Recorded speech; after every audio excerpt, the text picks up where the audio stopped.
Selamat pagi semuanya. Kita kembali lagi di perkuliahan online NME 1. Nah, pada perkuliahan pagi hari ini kita udah memasuki pertemuan yang kelima, di mana kita akan melanjutkan topik pertemuan dari yang minggu lalu. Nah, untuk peraturan selama kuliah online masih sama seperti yang lalu. Yang pertama, saya ingatkan kembali, kalau selama kuliah berlangsung, diharapkan videonya menyala, dan kondisi audio dalam kondisi mute. Terus kemudian jika memang ada yang misalnya ada kesalahan teknis dalam penyampaian share screen atau misalnya audio, silakan bisa langsung menyalakan audionya dan bisa bicara. Lalu kemudian kalau misalnya ada yang ingin ditanyakan atau kurang jelas, juga bisa langsung menyalakan audio dan juga mungkin bisa chat dari lewat kolom chat. Jadi nanti bisa saya respon baik secara lisan maupun tertulis gitu ya. Jadi saya harap kerjasamanya supaya kuliah bisa berlangsung dengan baik. Oh ya, untuk materinya juga sudah saya upload di ULS, jadi untuk kelancaran perkuliahan juga bisa mendownload terlebih dahulu materi perkuliahannya.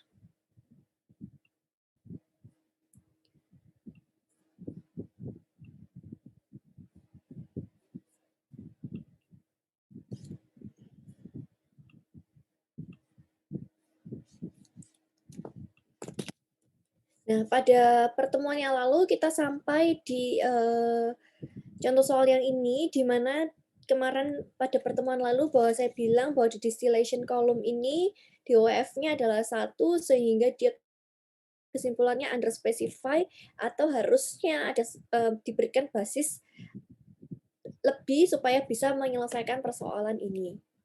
Nah, selanjutnya saya lanjutkan dari perkuliahan yang lalu, yaitu tentang multi-unit dengan recycle. Jadi di sini ada mula-mula ada umpan masuk ke reaktor, terus kemudian masuk ke separator, kemudian dari separator di-recycle, ada yang sebagai produk dan ada yang di-recycle kembali ke reaktor. Nah, ingat seperti yang saya jelaskan pada pertemuan yang lalu, bahwa untuk menyelesaikan persoalan multi-unit, ini kan unitnya banyak, ini kan kebetulan cuma 2 ya. Kalau misalnya unitnya banyak, langkah awal yang perlu kita lakukan adalah translate atau menerjemahkan dari soal tersebut menjadi suatu blok diagram, karena tidak semua soal selalu ada blok diagramnya. Kadang ada soal yang tidak ada blok diagramnya, kadang ada yang sudah ada, terus kemudian kita suruh melengkapi saja. Kalau misalnya kita kedapatan soal yang tidak ada blok diagramnya, maka kita perlu menggambarkan blok diagramnya sebagai berikut. Jadi ini ada umpan, nanti masuk ke reaktor, terus kemudian ke separator, terus kemudian ada produk yang di-recycle kembali, dan ada yang sebagai produk. Nah, di sini boundary sistemnya ada dari, ini adalah mixing point yang di sini. Jadi ada titik pertemuan antara produk yang produk yang di-recycle sehingga menjadi umpan kembali, kemudian ada fresh feed atau umpan segar, terus kemudian baru masuk ke dalam reaktor. Ini adalah titik yang di mixing point. Kemudian ada titik boundary system yang berikutnya adalah di reaktor. Berarti inputnya adalah bukan input dari fresh feed plus recycle lagi, tapi sudah penggabungan keduanya inputnya. Kemudian outputnya adalah ini. Kemudian boundary system yang berikutnya itu adalah separator. Inputnya adalah output dari reaktor. Kemudian outputnya di sini terbagi menjadi 2, ada yang di-recycle dan ada yang menjadi produk. Kalau misalnya secara overall berarti kalau dari sini overall-nya inputnya yang mana? Inputnya adalah ya ini, yang masuk fresh feed ini dan juga yang keluar dari reaktor. Jadi yang ada di dalamnya ya, tanda panah yang ada di dalamnya ini, aliran-aliran yang ada di dalamnya ini tidak dihitung kalau overall. Tapi hanya yang secara keseluruhan, masuknya yang mana, keluarnya yang mana. Jadi secara keseluruhan sistem.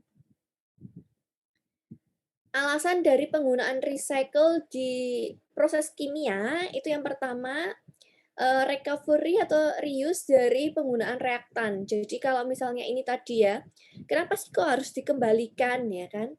Ini supaya, untuk, recovery atau reuse dari reaktan. Maksudnya jadi gini, seperti yang saya bilang, misalnya ada reaksi antara A plus B menjadi C, kan tidak seluruh A plus B itu menjadi C. Misalnya hanya 80%, berarti kan 20%-nya masih berupa A dan B. Nah, kan sayang kalau misalnya dibuang begitu saja atau ikut ke produk, berarti kemurnian produknya pun akan terpengaruh. Sehingga perlu diseparator, terus kemudian dipisahkan mana yang produk dan mana yang sisa dari A dan B tadi, ya kan? Nah, sisa dari A dan B itu di-recycle, digabungkan lagi dengan reaktan yang baru. Jadi ini tujuannya adalah untuk menggunakan kembali daripada sayang, ya kan?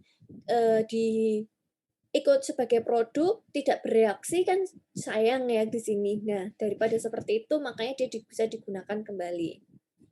Itu kegunaan dari kenapa harus ada recycle. Kemudian bisa recovery dari katalis. Misalnya reaksinya menggunakan katalis, jadi katalisnya bisa digunakan kembali. Kemudian dilution of a process stream. Itu contohnya pada proses filtrasi. Jadi kemudian ada yang keempat, kontrol dari variabel proses. Kemudian ada sirkulasi dari fluida kerja. Contohnya adalah pada refrigerator dan juga AC. Nah, berikutnya adalah di example 4.51. Jadi di sini ada udara bersih ya, fresh air mengandung 4% mol water vapor yang kemudian didinginkan dan dehumidifikasi dengan water content-nya adalah 1,7 mol persen H2O. Kemudian aliran udara bersih tersebut digabungkan dengan aliran recycle. Berarti bisa dibayangkan bahwa ada aliran udara bersih, kemudian ada aliran recycle-nya, gitu ya. Kemudian di sini ada aliran yang memasuki sistem mengandung sebentar.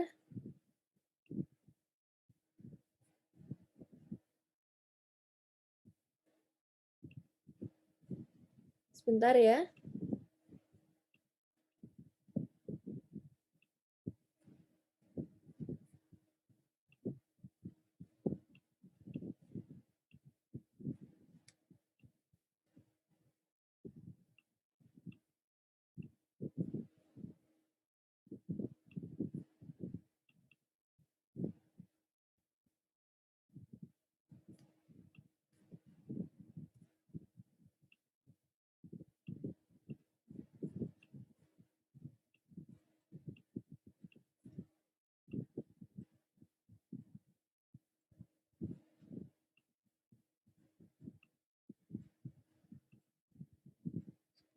Oke, maaf. Terus kemudian di sini saya ulangi kembali, kemudian ada aliran yang masuk, itu mengandung 2,3% mol H2O.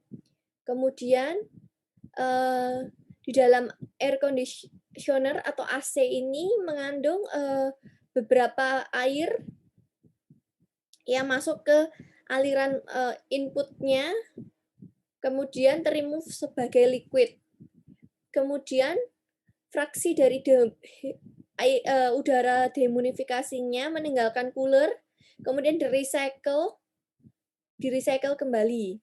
Kemudian di sini menggunakan basis 100 mol. 100 mol dari apa? Udara yang dikirimkan kembali atau udara dehumidifikasi yang dikirimkan kembali ke ruangan sebagai basis perhitungan. Kemudian kita disuruh menghitung berapa mol fresh feed-nya, berapa mol dari air yang terkondensasi, dan berapa mol udara dehumidifikasi yang di-recycle.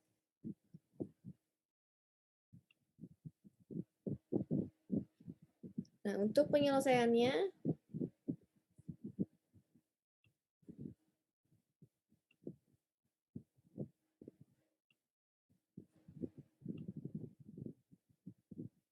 adalah sebagai berikut.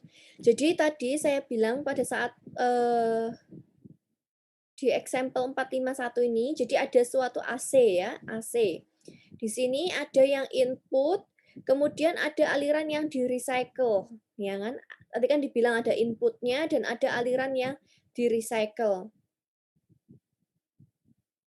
Terus kemudian inputnya terdiri dari apa? Terdiri dari 96% dry air atau udara besi atau fresh air tadi. Terdiri dari 96%. Nah, kalau 96% itu adalah udara bersih, berarti sisanya adalah 4%-nya itu merupakan mengandung water content atau uap air. Jadi di dalam udara seperti yang saya bilang minggu lalu kayak udara ya, udara itu terdiri dari oksigen dan nitrogen ya kan. Nah, di sini dibilang udara bersihnya saja itu adalah 96%. Nah, 4%-nya itu berupa yaitu uap airnya. Nah, jadi dalam udara itu mengandung yang namanya uap air. Terus kemudian di sini dibilang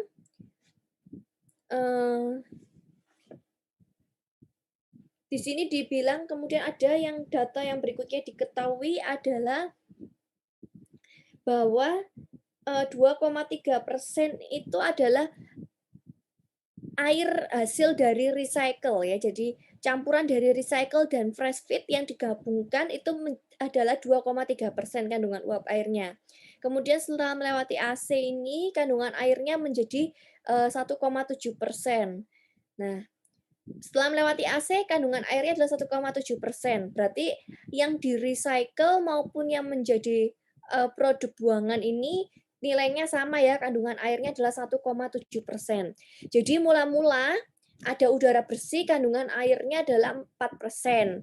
Terus kemudian di-blend dengan aliran recycle, kandungan uap airnya menjadi 2,3%. Setelah melewati AC, kandungan airnya menjadi 1,7%. Nah, 1,7% ini adalah hasil dari kan yang keluar dari AC.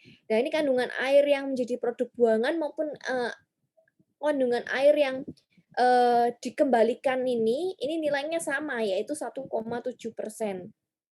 Gitu ya.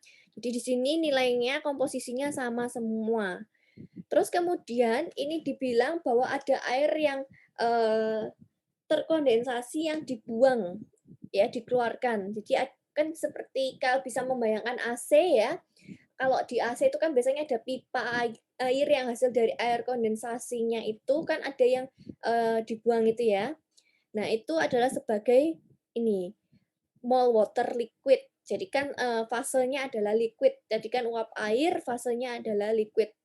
Makanya kan di sini coba kalau kalian perhatikan di sini yang mula-mula adalah 2,3%, kemudian masuk ke AC kok bisa nilainya menjadi 1,7% karena ada beberapa water yang ini dibuang, jadi dikeluarkan. Nah, di sini kita tinggal membuat label. Labelnya itu adalah per aliran. Fresh feed ini adalah sebagai aliran 1, makanya di sini N1. Kemudian blend-nya ini campuran dari recycle dan juga fresh feed itu adalah sebagai N2. Air yang dibuang ini sebagai N3. Kemudian produk keluaran dari air conditioner ini atau AC-nya adalah N4. Recycle-nya, aliran recycle adalah N5. Kemudian data-data fraksinya tinggal kita inputkan. Terus dibilang bahwa ambil basis bahwa udara dehumidifikasi ya. Jadi kan ini kan AC tujuannya supaya jadi suatu sistem yang digunakan untuk mendinginkan ruangan. Jadi kan dia tujuannya untuk mendinginkan ruangan gitu ya. Jadi ada udara yang dikeluarkan itu kan dingin. Nah, udara yang dikeluarkan atau udara dehumidifikasinya ini diambil basisnya adalah 100 mol. Jadi seperti yang saya bilang minggu lalu bahwa pengambilan basis ini kita nggak perlu khawatir karena kadang pada soal itu biasanya sudah diketahui. Jadi kita hanya perlu menerjemahkan basisnya itu bisa berupa basis udara yang dikeluarkan ya. Bisa jadi kalau misalnya kasusnya seperti ini, bisa kemungkinan jadi seperti ini. Jadi basisnya bisa 100 mol udara yang di delivery atau keluarkan dari AC ke ruangan ya, disalurkan dari AC ke ruangan, itu basisnya adalah 100 mol atau bisa jadi di depan. Misalnya basis dari fresh air-nya adalah 100 mol. Jadi itu nanti bisa tergantung dari soalnya. Kalau di soal ini yang diinginkan basisnya adalah yang produknya ini, udara yang dikeluarkan ke lingkungan. Terus kemudian langkah awal untuk menyelesaikan ini gimana? Langkah awalnya adalah membuat DOF. DOF-nya yang pertama overall, jadi secara keseluruhan. Kalau secara keseluruhan berarti inputnya adalah yang ini, yang N1, outputnya adalah yang 100 mol. Berarti dan juga ada N3 ya. Jadi yang ada sistem di dalam ini, ya recycle ini tidak perlu dilihat dulu. Jadi kita hanya melihat secara keseluruhan. Yang input ini 100 mol dan N3. Unknown-nya ada dua, N1 dan N3. Equation balance-nya ada dry air dan juga water. Jadi DOF-nya adalah 0. Kita bisa menemukan N1 dan juga N3 dari persamaan ini. Kemudian ada mixing point 1. Di sini ya, mixing point 1. Variabel yang tidak diketahui di sini ada apa saja? Ada N2 dan juga N5. Kan seharusnya ada N1 ya. Seharusnya ada N1, tapi kan N1-nya bisa ditemukan dari variabel overall ini. Sehingga N1-nya tidak perlu ditulis, hanya tinggal N2 dan N5. Equation balance-nya 2, sehingga DOF-nya adalah 0. Cooler atau di AC-nya sendiri, ya, cooler atau di AC-nya sendiri di sini variabel unknown-nya ada apa saja? Ada N2 dan juga N4. Nah, kan harusnya ada N3. N3-nya pun bisa ditemukan dari overall ini. Tadi kan di sini nggak ditulis N1 karena N1-nya sudah diketahui didapat dari variabel overall ini. Sementara kalau di cooler tidak perlu ditulis N3-nya karena N3-nya sudah diperoleh dari overall ini. Sehingga di sini tinggal N2 dan juga N4. Equation balance-nya 2 sehingga DOF-nya 0. Splitting point. Splitting point itu adalah yang area ini, area sini. Jadi unknown-nya ada apa saja? Ada N4 dan juga ada N5. Equation balance-nya hanya 1. Karena apa? Karena fraksinya di sini sama. Kecuali kalau fraksinya berbeda, kayak di sini, ini kan fraksinya berbeda. Makanya equation balance-nya ada 2. Tetapi karena di sini variabel equation balance-nya ini senyawanya sama, maka equation balance-nya hanya 1. Oke ya. Maka dari sini kita bisa menyimpulkan bahwa kita bisa berangkat awalnya adalah dari overall. Nah, dari overall. Secara overall, kita lihat dari sini, overall inputnya ada apa saja? Ada N1, outputnya N3 plus 100. N1, N3 plus 100. Kemudian neraca massa dry air secara overall. Dry air-nya ada di mana saja? Dry air-nya ada di N1 dan juga ada di sini, yang 100 mol. Di N3 tidak ada dry air, jadi hanya N1 sama dengan kali 0,96 sama dengan 100 kali 0,983. Dari sini kita bisa dapat N1-nya. Kemudian kita substitusikan masuk ke persamaan 1, sehingga kita bisa dapat N3-nya. Setelah N3 dapat, kita bisa menghitung neraca massa total di mixing point, yaitu dengan cara mixing point, ya ini tadi, berarti inputnya apa saja? N1 plus N5, outputnya N2. 1 plus N5, outputnya N2. Kemudian N1-nya sudah diketahui, maka persamaannya menjadi sebagai berikut. Kemudian neraca massa dry air di mixing point, tinggal kita inputkan data-datanya, dikalikan dengan fraksinya, dan kita punya persamaan 3. Nah, kemudian substitusi persamaan 2 ke persamaan 3, sehingga kita bisa dapatkan N5 dan juga N2-nya. Maka semua variabel-variabelnya bisa diketahui. Jadi N1 tadi dapat, N2, 3, 4, hingga 5-nya bisa dicari. Kira-kira seperti itu untuk example 451. Saya harap ini sudah dikerjakan di minggu lalu, jadi bisa lebih mengerti, atau mungkin ada yang ingin tanyakan terlebih dahulu untuk example 451.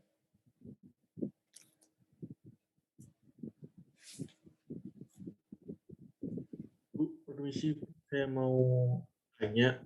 Saya masih bingung kenapa pengerjaannya kan ini neracanya neraca Mas. Kenapa kok anunya tetap buat mall gitu? Oh, oke. Kenapa di sini menggunakan neracanya mol ya, bukan neracanya massa gitu ya? Oke, jadi untuk pengerjaan suatu sistem atau suatu neraca ya, yang penting itu adalah suatu kebalansan. Nah, mau itu mol ataupun massa itu sebenarnya sama, yang penting harus balance. Jadi kalau yang namanya fraksi, ini saya jelaskan satu persatu dulu ya. Yang namanya fraksi, misalnya ini kayak ini, fraksinya 0,96% DR. Sebentar, saya news.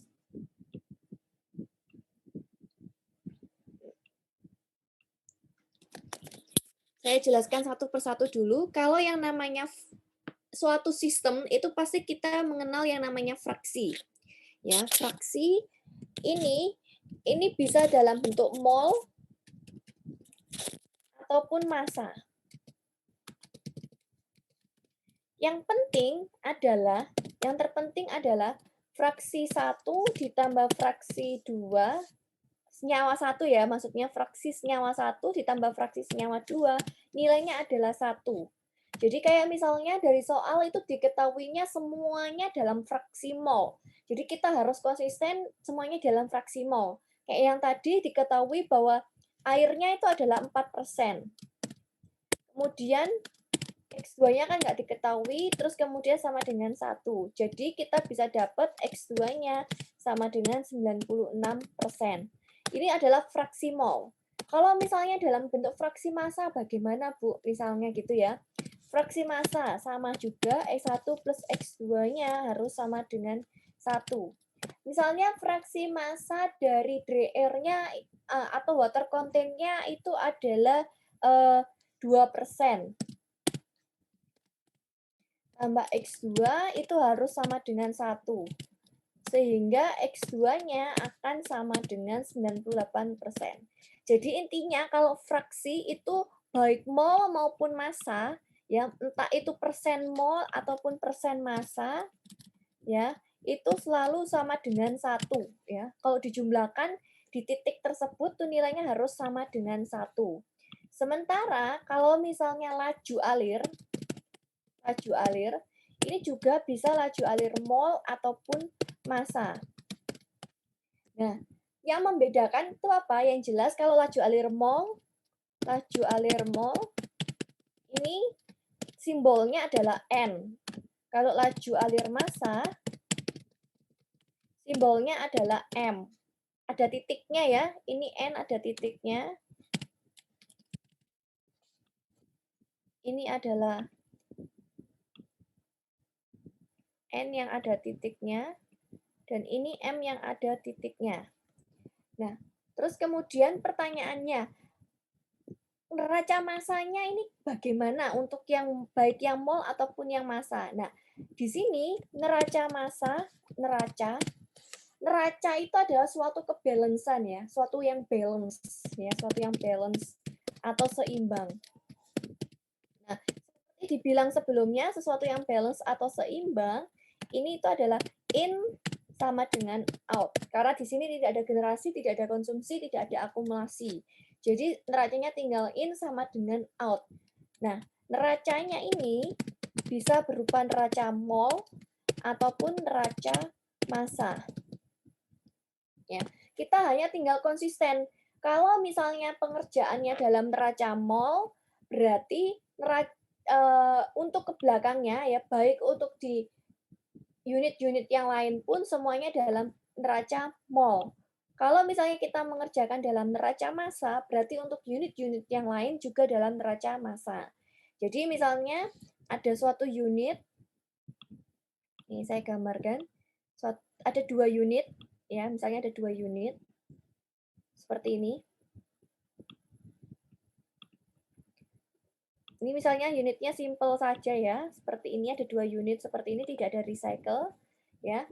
Misalnya di sini saya diketahui 100 mol, terus kemudian fraksinya 96% dry air, 4% water content, misalnya gitu ya. Terus kemudian di outputnya, misalnya ini ternyata di sini diketahuinya dalam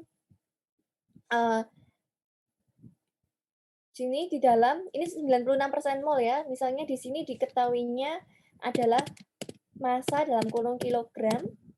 Terus kemudian diketahui di sini tadi adalah 1,7% water dan juga sisanya berarti tadi adalah 9,83 dr. Nah, kalau misalnya seperti ini kan tidak seimbang ya. Neracanya nggak seimbang, yang sini inputnya mol, yang sini outputnya massa atau kilogram. Nah, ini kan nggak seimbang. Oleh karena itu kita perlu menyeimbangkannya. Supaya yang namanya neraca harus seimbang. Baik input maupun output harus sama-sama mol ataupun sama-sama massa. Apa boleh, Bu? Ini kan judulnya neraca massa. Kok di sini dibuat neraca mol? Boleh, ya, boleh. Yang penting kita seimbang. Ini, neraca itu harus seimbang. Baik neraca mol maupun neraca massa. Karena neraca judulnya neraca massa bukan ini bisa dihitung menggunakan neraca mol maupun neraca massa. Karena di sini kita masih bekerja di yang namanya tanpa reaksi. Kalau misalnya nanti kita udah masuk ke nanti yang akan kita bahas juga hari ini, kita masuk ke yang dengan reaksi, maka kita akan bekerja dengan neraca mol. Tidak lagi yang bekerja dengan neraca massa. Rata-rata semuanya bekerjanya dalam neraca mol. Jadi, kalau ada kasus seperti ini, neraca overall-nya gimana? Neraca, nah kita tentukan. Kita mau neraca mol apa neraca massa? Kalau kita buat dalam neraca mol, ya, neraca mol berarti kan in sama dengan out di sini. Nah, berarti kan 100 mol sama dengan, nah, di sini, misalnya di sini kan massa ya. Massanya ini harus bentuk dalam, nanti harus dalam mol, ya kan? Harus dalam mol. Nah, tapi ini kan massa. Ini nggak bisa. Berarti artinya kita buat ini neraca mol untuk yang dr. Artinya 100 mol atau 100 aja gini dikali 0,96 sama dengan, nah ini kan massa. Massa per BM-nya dari BM dari dr.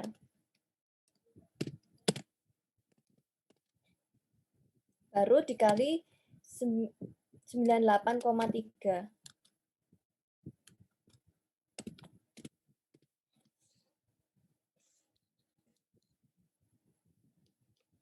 Nah, ini maaf ini salah.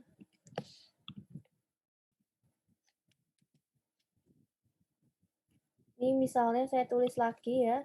Ini massa dalam kurung kilogram, terus kemudian 1,7% water dan 98,3%. Nah, jadi di sini gini ya.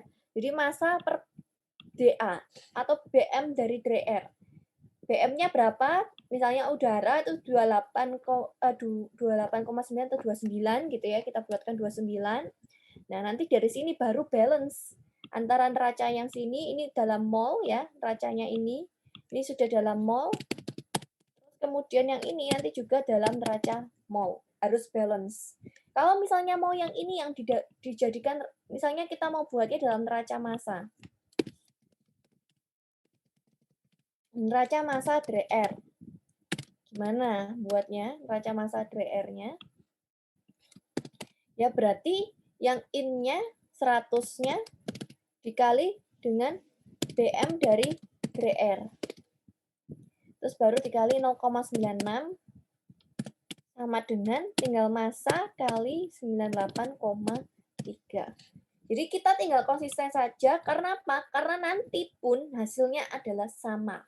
Karena kok bisa sama? Padahal ini massa satunya mol. Karena ingat, semuanya adalah balance, seimbang. Jadi pasti sama. Bagaimana, Pak? Ada yang ditanyakan lagi? Atau mungkin ada yang belum jelas? Sudah paham, Bu. Terima kasih. Ya, sama-sama. Selanjutnya, kita langsung masuk ke pertemuan yang kelima. Jadi, kemarin itu ya, mulai kita belajar dari labeling, terus kemudian labeling dari flowchart-nya, terus kemudian kita udah belajar DOF juga, terus latihan-latihan soal juga diresponsi ya, mungkin juga diajarin bagaimana cara mencari variabel-variabel yang tidak diketahui, kita membuat boundary system untuk sistem multi-unit. Nah, semua yang kita pelajari kemarin itu adalah tanpa reaksi kimia. Jadi mungkin hanya sekedar pencampuran. Misalnya membuat larutan gula, berarti kan cuma gula sama air. Dicampur, dimixer jadi satu, selesai. Atau misalnya siklus di AC, ya kan? Di situ kan nggak ada reaksinya. Jadi hanya udara kemudian masuk ke AC, didinginkan sehingga ada proses pendinginan di situ. Terus kemudian udara dingin yang keluar, kemudian ada air juga yang terkondensasi keluar. Nah, itu kan suatu proses yang mana tidak ada reaksi kimia. Ya, semua proses yang kita pelajari kemarin tuh tidak ada reaksi kimia, hanya mungkin proses pencampuran, deemulsifikasi, dan lain sebagainya. Nah, sekarang kita ingin belajar yang namanya neraca massa atau neraca mol dengan reaksi kimia. Bagaimana sih kalau misalnya di sini ada reaksinya, ada reaksi kimianya? Apakah neracanya akan tetap sama seperti yang sebelumnya, ya kan? Seperti penyelesaian sebelumnya. Karena di sini misalnya ini ada reaksi antara zat A dan zat B bereaksi. Seperti yang saya bilang kemarin, zat A dan zat B bereaksi. Ternyata ada konversinya, kan kita akan mengenal yang namanya konversi, kita akan mengenal yang namanya stoikiometri, kita akan mengenal yang namanya limiting reactant, excess reactant, gitu ya. Ada juga extent of reaction. Nah, kita akan mengenal istilah-istilah ini karena akan ada yang namanya suatu reaksi.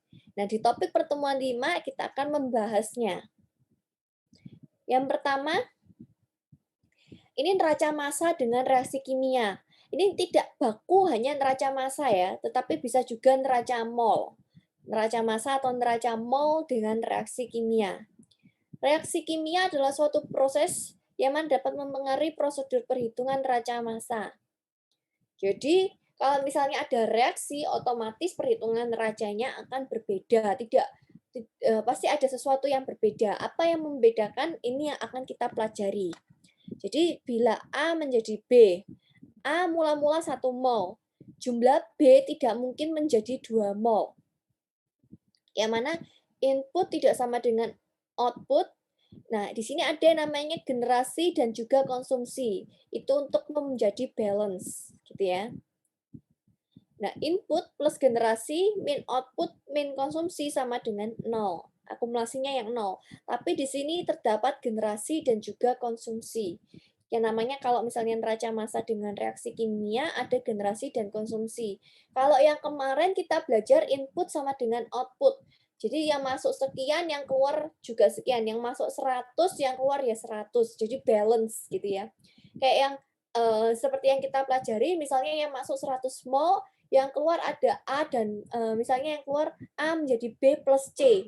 Yang masuk A 100 mol, B-nya misalnya 70 mol, C-nya 30 mol. Jadi balance. Kalau di total, in sama dengan output-nya balance sama. Tapi kalau dengan reaksi kimia, di sini tidak in tidak sama dengan output, tetapi ada generasi dan juga konsumsi. Tapi akumulasinya adalah 0. Ya. Nah, untuk yang namanya reaksi kimia, kita ada yang namanya stoikiometri. Stoikiometri ini adalah yang mana, kan misalnya reaksi ya, A plus B menjadi C gitu ya. Nah, atau misalnya ada suatu reaksi nanti ada suatu reaksi yang mana variabel-variabelnya atau senyawa-senyawa tersebut itu harus balance. Jumlah C di input harus sama dengan jumlah C di output. Jumlah H, misalnya C dan H ya, jumlah H di input harus sama dengan jumlah H yang ada di output. Jadi itu harus balance. Misalnya ada SO2 plus O2 menjadi SO3. Jumlah S di input harus sama dengan S di output. O-nya pun juga demikian. Nah, untuk membalancekannya jumlah S dan O, kita mengenal yang namanya stoikiometri atau variabel atau konstanta atau angka yang terdapat di depan senyawa tersebut. Misalnya, tadi yang SO2 dan SO3 ini akan menjadi seperti ini. Misalnya saya punya suatu reaksi ya, ini yang kalau misalnya saya jelaskan secara teori mungkin nanti akan bingung, saya langsung jelaskan melalui contoh soal. Jadi misalnya ini ada SO2 plus O2 menjadi SO3. Jumlah S di input dan output jumlahnya sama ya. Ini satu, ini satu. Tapi jumlah O-nya bagaimana? Di sini 4, di sini 3. Tidak balance. Berarti ini perlu persamaan stoikiometrinya harus balance. Kalau ini belum balance, berarti ini belum memenuhi syaratnya. Nah, stoikiometrinya bagaimana kalau misalnya di sini menjadi seperti ini, O-nya di sini ada 3. O-nya di sini ada 3. Nah, yang ini baru yang balance. Yang nomor 2 ini yang balance. Sementara yang nomor 3, persamaan ketiga. Ini S-nya ada 2, di output pun S-nya 2. O-nya ada 6, O-nya di sini juga ada 6. Maka ini sudah balance. Jadi, yang balance adalah di persamaan 2 dan juga di persamaan 3. Gitu ya. Jadi, yang namanya persamaan stoikiometri, jadi kalau yang saya bilang sekarang ini kita masuk ke neraca massa atau neraca mol dengan reaksi kimia. Ingat ya, neracanya dengan reaksi kimia. Ini kan suatu reaksi kimia. Yang membedakan dengan yang sebelumnya yang tanpa reaksi, di sini ini ada input, ada output, ada generasi, ada konsumsi. Itu yang membedakan. Kemudian apalagi yang membedakan? Ada yang namanya stoikiometrinya, persamaan stoikiometri. Yang mana bahwa suatu reaksi atau suatu persamaan reaksi itu harus yang namanya balance. Yaitu untuk membalancekannya itu adalah dengan persamaan stoikiometri dengan cara sebagai berikut. Ya, cara lebih mudahnya lagi kita data atom-atomnya apa aja. Atomnya ada S dan O. Nah, kita data atomnya S dan O. Misalnya seperti ini ya. Misalnya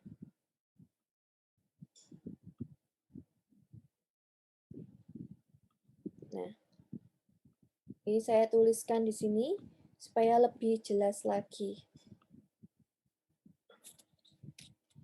Nah, misalnya tadi ada SO2 ditambah O2 menjadi SO3. Nah, atom S, kita buat dulu ya, atom. Terus kemudian di sini jumlahnya ya, jumlahnya. Atom S misalnya.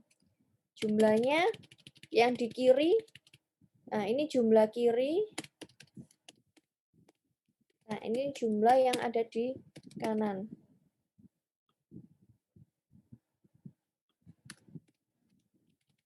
Kita perlu membuat seperti ini.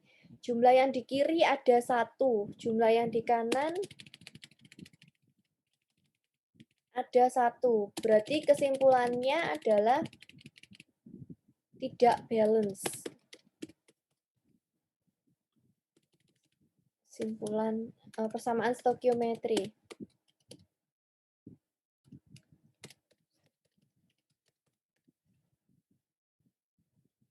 Tidak balance. Nah, terus kemudian atom O.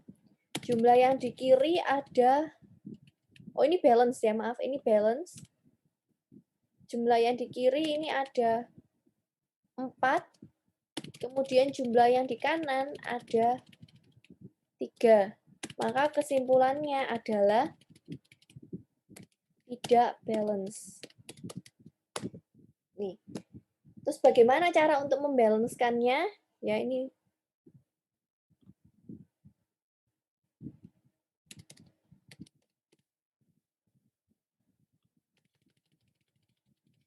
Nah, misalnya ini ada di persamaan reaksi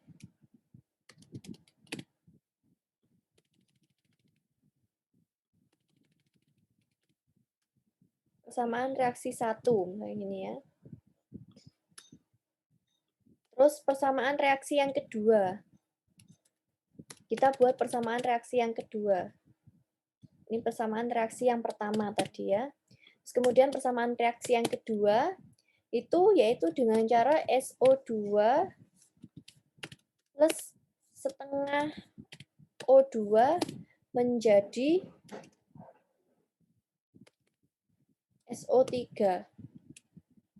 Nah, jumlah atom S-nya ada berapa, atom O-nya ada berapa. Yang di kiri atom S-nya ada 1, yang di kanan jumlah atom S-nya ada 1. Nah, ini berarti sudah yang namanya balance. Terus kemudian atom O-nya, jumlah yang di kiri ada 3. Oh bisa, ini ada 2, setengah kali O2 berarti kan 1. Nah, ini 2 plus 1 jumlahnya adalah 3. Yang di kanan pun juga ada 3. Nah, ini baru yang dikatakan dengan balance. Nah, ketika jumlah atom S dan O-nya sudah balance, berarti kita bisa menggunakan ini sebagai persamaan stoikiometri. Nah, ini berlaku juga kalau misalnya reaksinya rumit, panjang, kita hanya tinggal mengelompokkan atom-atomnya apa saja, jumlahnya di kiri, jumlah di kanan, baru kita balancekan. Ya.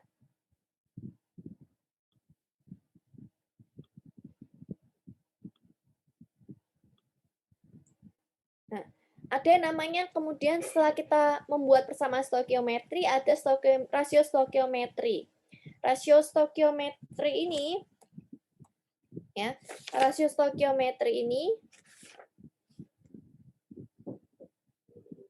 adalah perbandingan dari di sini ya, perbandingan dari rasio ini bisa digunakan untuk konversi faktor untuk menghitung berapa jumlah reaktan atau produk reaktan yang dikonsumsi, reaktan yang bereaksi atau produk yang dihasilkan. Nah, itu bisa dihitung dari stoichiometric ratio. Misalnya ini, jadi ada 2 lb mol SO3 yang tergenerasi per 1 mol O2 yang dikonsumsi. Atau bisa dibuat dari persamaan 2 lb mol SO2 yang dikonsumsi per 2 lb mol SO3 yang tergenerasi. Jadi bisa dilihat dari stoikiometrinya ini. Ini 2/1 atau 2/2, entah yang generasi per konsumsi atau konsumsi per generasi. Ini bisa digunakan untuk menghitung faktor konversinya.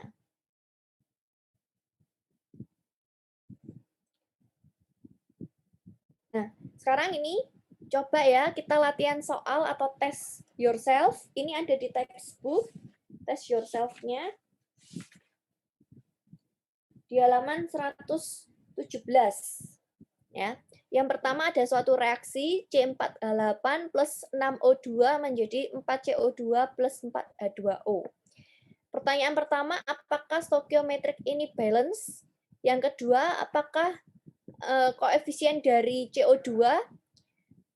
Terus kemudian stoikiometrik rasio dari H2O terhadap O2. Terus kemudian berapa lb mol O2 yang bereaksi dari 400 lb mol CO2. Ya. Yang nomor 5 adalah 100 mol per menit dari CH4 masuk ke reaktor, 50%-nya bereaksi. Nah, berapa laju air yang terbentuk? Ke nomor 5. Oke, kita kerjakan bersama-sama. Yang nomor 1. Ini nanti saya tunjuk random ya, yang saya tunjuk, coba menjawabnya nomor 1. Yang saya tunjuk nanti unmute ya, menjawab pertanyaan yang nomor 1. Yang nomor 1, Ayu Kusuma. Coba Ayu Kusuma. Ya. Ya, coba dilihat dari reaksi ini gimana menurut Ayu, apakah sudah balance atau belum? Coba dilihat dari jumlah C-nya, jumlah H, dan jumlah O. Pertanyaannya sudah balance atau belum? Belum. Belum. Kalau belum berarti perlu dibalance-kan. Coba dilihat jumlah C-nya sudah balance belum? Jumlah C di kiri dan jumlah C di kanan. C udah balance. Hanya H juga udah balance. O-nya, yang belum. O-nya berapa yang di kiri? Yang di kiri 12, yang di kanan 4. Yang di kanan? Coba dihitung yang di kanan berapa? Sudah. Sudah, ya. Berarti equation tersebut sudah balance. Oke. Coba ya saya ketikkan lagi supaya lebih mengerti. Sini persamaannya persamaannya adalah C4H8 plus 6O2 menjadi 4CO2 plus 4H2O. Ini ya. Tadi kata Ayu ini sudah balance. Baik, kita buktikan ya. Jumlah C yang di kiri ada 4. Sementara yang di kanan pun juga ada 4. Jumlah H yang di kiri ada 8. Yang di kanan pun juga ada 8. Jumlah O yang di kiri ada 12. Yang di kanan ada 12 juga. Dari mana? 4 kali 2, ya, O-nya kan O2 nih ya, CO2. 4 kali 2, 8. 8 ditambah, ini ya, ini dari 4 kali 2 ditambah, yang ini 4 kali, O-nya ini 1, berarti 4 kali 1. Iya. Ini untuk stokiometriknya. Jadi kesimpulannya nomor satunya itu adalah balance. Untuk yang nomor 1 udah jelas ya? Oke, baik, terima kasih. Selanjutnya yang nomor 2. Coba yang nomor 2.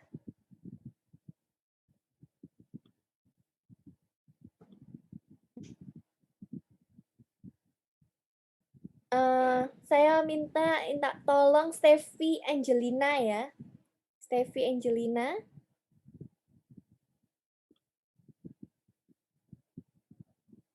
Iya, Bu. Ya, coba yang nomor 2. Apakah koefisien dari CO2? Koefisiennya berapa dari CO2? Dari reaksi ini? 4. Oke, benar. Jawabannya yang nomor 2 adalah 4. Selanjutnya, saya minta tolong, makasih untuk Steffi. Selanjutnya, saya minta tolong Victor. Ya, Bu. Ya, untuk Victor, nomor 3-nya coba stokiometrik atau rasio stokiometri dari H2O terhadap O2 berapa? H2O terhadap O2.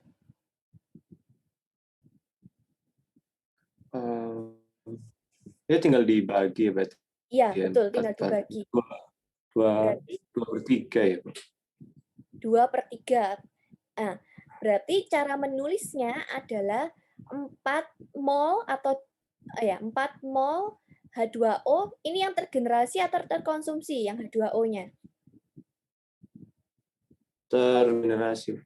Generasi ya betul. 4 mol H2O tergenerasi dibagi atau per 6 H2O2 yang Terkonsumsi. konsumsi atau sama dengan 2/3 kalau disederhanakan. Gitu ya. Ya, Oke, Bu. terima kasih untuk Victor. Ya, Saya Bu. tuliskan kembali ya yang tadi dijawab oleh Victor. Yang dijawab oleh Victor tadi itu adalah sebagai berikut. 6 mol H2O yang tergenerasi, ya kan? Per di sini per itu maaf ini 4 ya. Ini 4. Ini adalah 4 mol H2O yang generasi per di sini adalah baru yang 6 mol O2 yang terkonsumsi.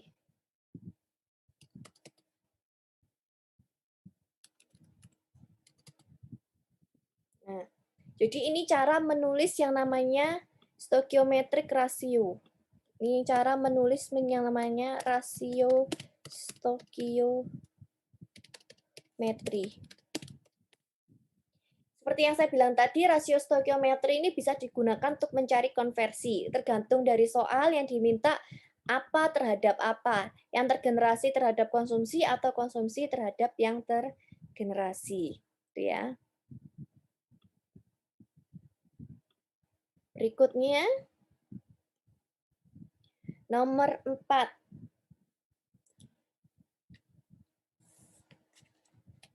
Nah, berapa banyak Lb-mol O2 yang bereaksi membentuk 400 Lb-mol dari CO2? Gunakan dimensional equation. Nah, mungkin ini akan saya jelaskan saja ya. Jadi, di sini berapa mol O2 ya, berapa banyaknya mol O2 yang bereaksi dari 400 mol CO2. Bagaimana cara mengerjakannya? Cara mengerjakannya jadi seperti ini. Saya tulis di sini. Kan reaksinya seperti ini ya. Yang ditanyakan berapa mol ya. Yang ditanyakan adalah berapa mol O2 ya yang bereaksi membentuk 400 Lb-mol, ini satuannya Lb-mol. Berapa Lb-mol O2 yang bereaksi membentuk 400 Lb-mol CO2? Ya, gini kan pertanyaannya. Berapa mol O2 yang bereaksi membentuk 400 Lb-mol CO2?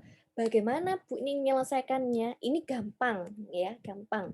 Ingat bahwa ini kita bisa menggunakan yang tadi dibilang dimensional equation. Apa itu dimensional equation? Kita bisa menggunakan dari stoikiometrinya. Stoikiometrinya adalah koefisien stoikiometri dari mol yang terbentuk atau yang tergenerasi ya, tergenerasi. Ini caranya. Terus kemudian ini per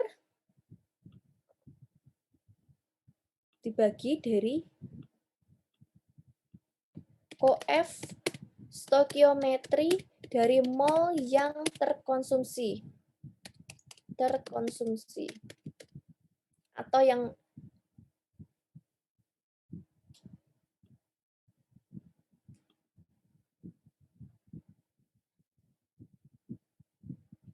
ya kan?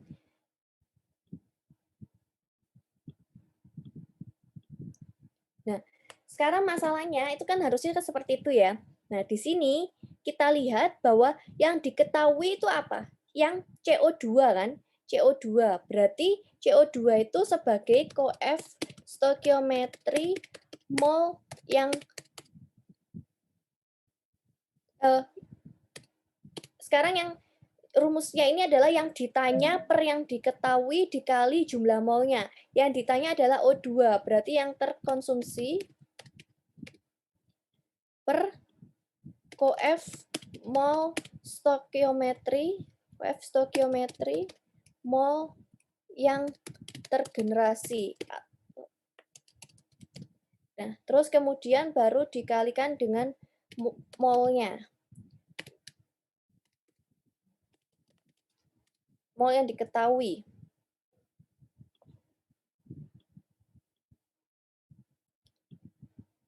Atau langsung aja di sini, ya. Dikali dengan 400. Nah, kok bisa atau bagaimana sih supaya nggak bingung? Supaya nggak bingung, intinya adalah yang ini, ya, yang ini, yang di atas ini adalah koef dari yang ditanya. Kalau kita pernah belajar di SMA, ini koef yang ditanya. Kalau ini koef dari yang diketahui.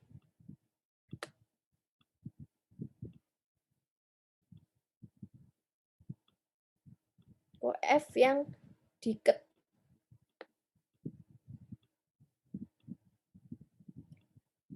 Nah, kebetulan yang ditanya itu adalah O2. O2 ini sebagai yang terkonsumsi, makanya di sini saya tulis yang terkonsumsi. CO2 ini sebagai yang tergenerasi, makanya saya tulis sini tergenerasi. Kemudian baru dikali 400. Berarti hasilnya adalah berapa koef stokiometri yang ditanya? Yang ditanya adalah 6. Yang diketahui adalah 4. Kemudian dikali dengan 400. Nah, baru ini bisa dapat nilainya adalah sebesar 600 lb mol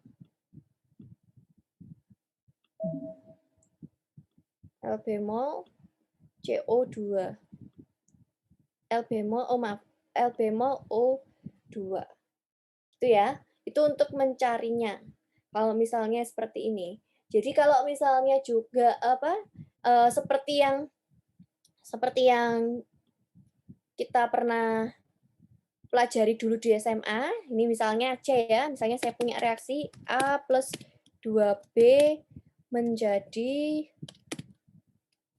2C plus 3D, misalnya gini. Misalnya sini saya punya mula-mula 100, saya punya di sini mula-mula 300, misalnya seperti ini. Ini misalnya mula-mula. Terus kemudian di sini bereaksi. Misalnya ini bereaksi sempurna, jadi ini 100. Nah, yang di sini berapa? Yang di sini kan berarti yang ditanya berapa? Koefisien yang ditanya 2. Yang diketahui 1. Berarti 2 per 1, 2.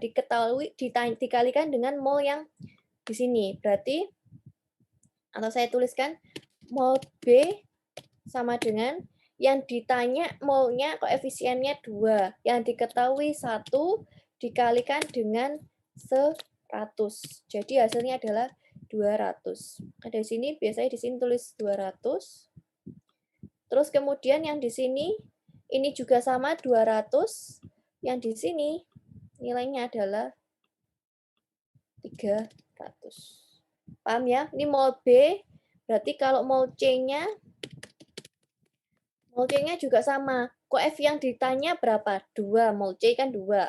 Yang diketahui dari mol A-nya 1 kali 100 sama dengan 200. Mol D yang ditanya berapa? 3. Yang diketahui 1 kali 100 sama dengan 300. Gini ya cara menyelesaikannya. Ini seharusnya waktu SMA udah dibahas, mungkin ada yang lupa, ini saya ingatkan kembali. Terus ini, kalau misalnya mula-mula yang masuk ke fit, C4H8-nya adalah 100. Kemudian 50%-nya bereaksi. Berapa air yang terbentuk? Oke, kita kerjakan ya.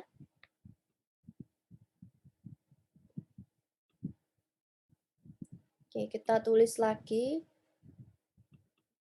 di halaman baru. Oke. Sini kita coba kerjakan bersama-sama.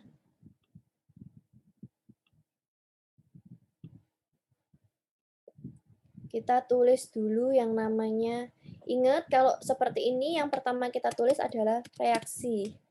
Reaksinya adalah C4H8 ditambah 6O2 menjadi 4CO2 ditambah 4H2O. Nah, mungkin ya yang lupa saya ingatkan, kalau SMA dulu kita ada yang namanya mol mula-mula. Mula-mula tadi kan dibilang yang masuk adalah 100, ya kan? O2-nya berapa? Kita anggap kita menggunakan persamaan rasio stoikiometri, yaitu dengan, di sini berarti kalau yang ditanya 6/1 kali 100, berarti ini adalah 600. Kemudian bereaksi. Bereaksinya adalah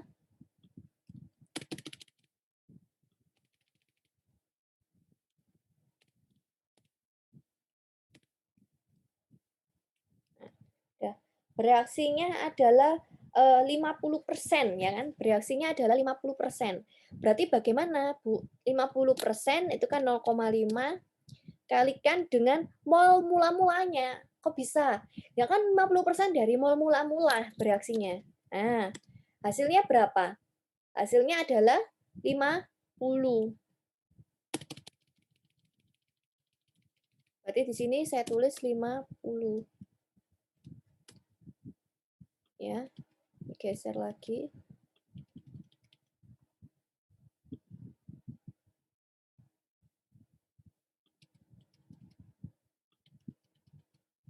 Nah, udah. Terus kemudian si ini berapa? Yang O2. O2-nya bagaimana? O2-nya berarti kan bereaksinya adalah 50. Berarti dari caranya adalah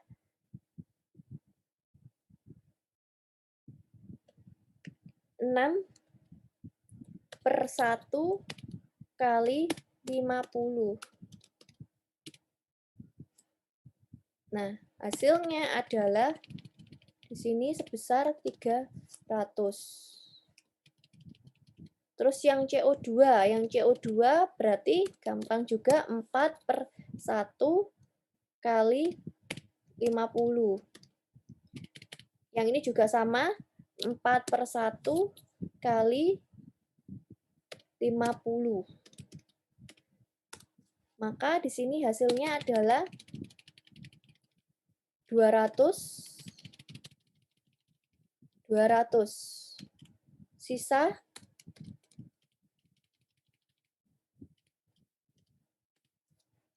100. Kalau yang ada di reaktan adalah dikurangi, kalau yang ada di produk adalah ditambah. Karena yang ada di reaktan terkonsumsi, yang di produk tergenerasi. Jadi ini 100 kurangi 50, sisa 50. 600 kurangi 300, sisa 300.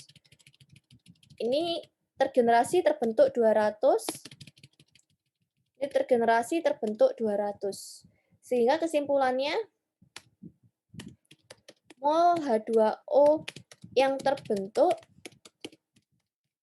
adalah berapa? 200.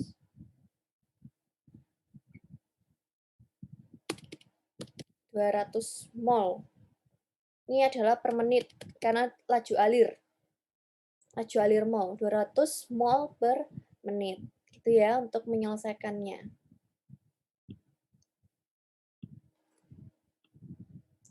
Dari 5 soal ini adalah basic dari yang namanya neraca massa atau neraca mol dengan reaksi kimia. Apakah dari ini ada yang ingin ditanyakan terlebih dahulu?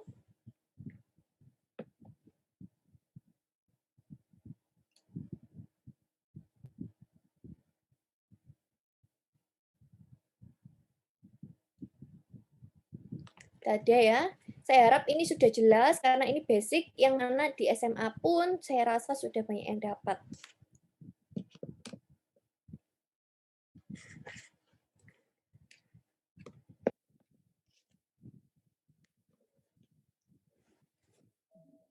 Selanjutnya, setelah kita belajar yang namanya stoikiometri, berikutnya adalah kita belajar yang namanya kita mengenal ada berbagai istilah dalam yang namanya reaksi.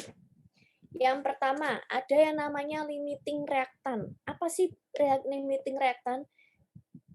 Ini adalah reaktan yang habis bereaksi. Jadi dalam suatu reaksi itu ada yang namanya limiting reaktan, ada reaktan yang habis bereaksi, dan ada ekses reaktan, adalah reaktan yang berlebih. Jadi kayak misalnya ada A plus B, berarti antara A atau B, mana yang sebagai limiting reaktan, mana yang sebagai ekses. Ya. Persen eksesnya adalah mol di dalam ekses per mol yang required untuk bereaksi dengan limiting reaktan, dikalikan dengan 100%. Kemudian fraksional eksesnya itu adalah jumlah mol A di feed dikurangi jumlah mol A stoikiometri per jumlah mol A stoikiometri. Rasio ekses terhadap stoikiometri yang diperlukan. Kalau fraksional konversi, mol yang bereaksi dibagi dengan mol dari feed-nya. Ini adalah persamaan-persamaannya. Ini kita langsung ke contoh soal, ya. Kita ini waktu SMA pun kita udah belajar yang namanya limiting reaktan. Nah, diketahui 20 kmol per hour asetilen dan 50 kmol gas 50 kmol per hour gas hidrogen bereaksi menghasilkan etana. Sejauh mana yang bertindak sebagai limiting reaktan, mana yang bertindak sebagai ekses reaktan, dan berapa nilai dari fraksional eksesnya. Di fraksional ekses persamaannya seperti ini ya, Na feed min Na stoikiometri kurangi dengan Na stoikiometri. Oke, kita kerjakan bersama-sama.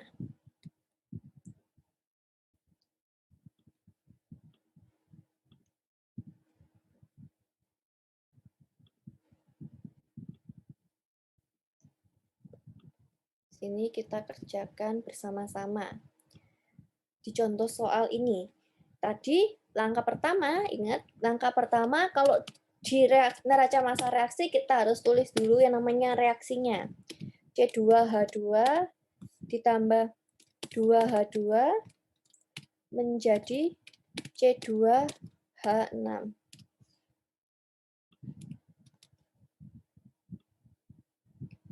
Nah, sekarang pertanyaan saya, apakah ini sudah balance? Coba saya mau minta tolong.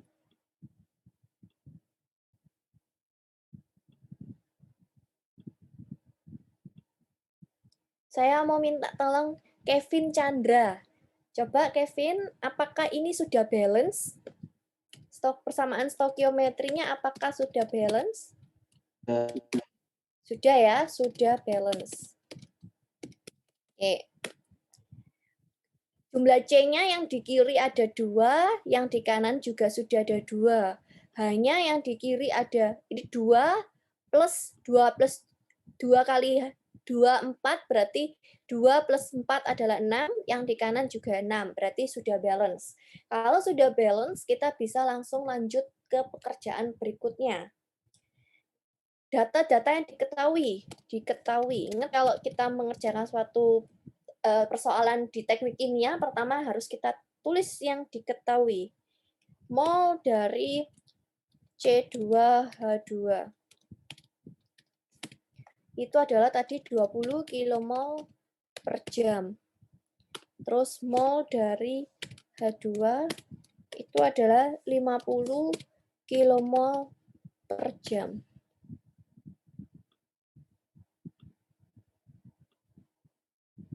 Ini laju alir ya, jangan lupa ada titiknya di sini. Ya, gini. Terus kemudian berikutnya data yang diketahui lagi adalah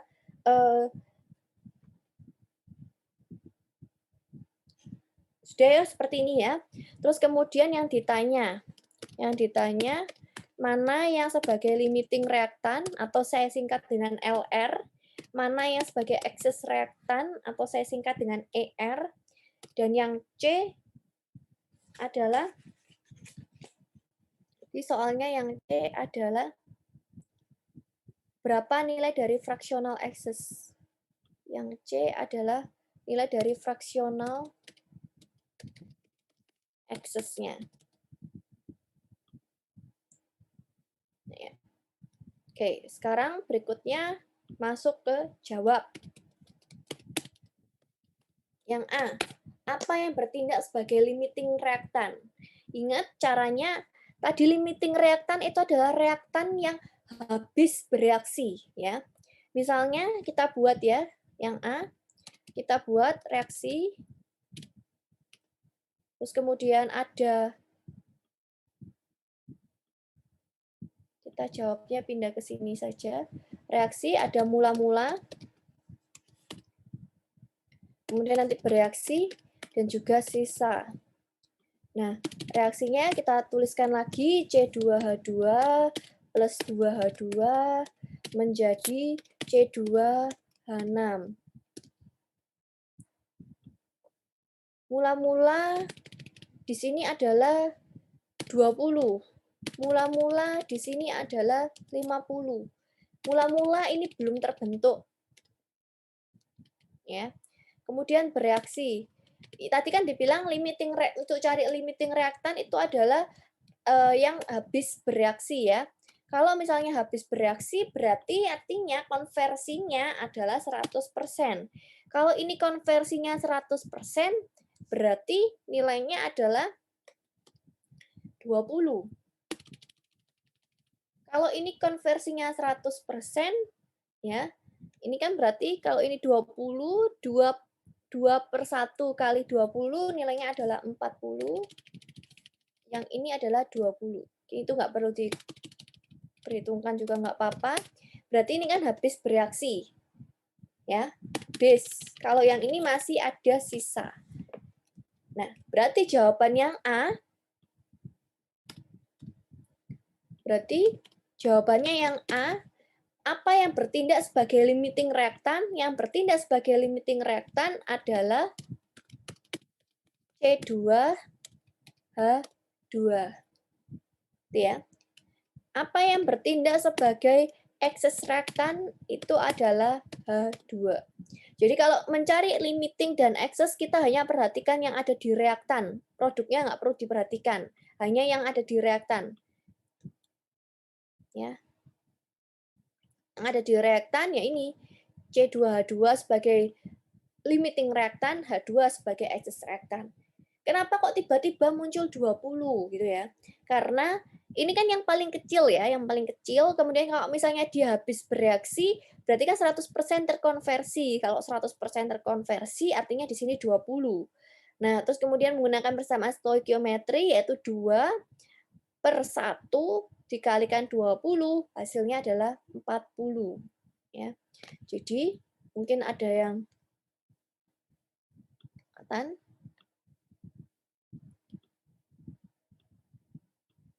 ini didapat dari 2/1 kali 20.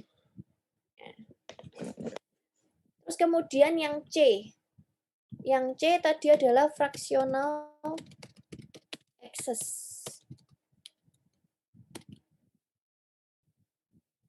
Ya, yang C adalah fractional excess-nya. Fractional excess tadi persamaannya adalah NA fit min NA stoikiometri. Ini ya. Saya tuliskan dulu yang C.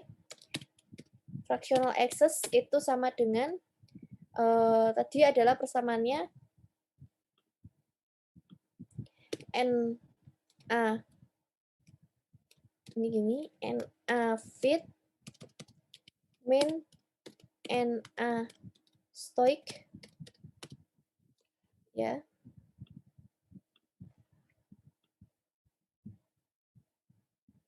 Ini tadi Na fit min Na stoikiometri dibagi Na stoik.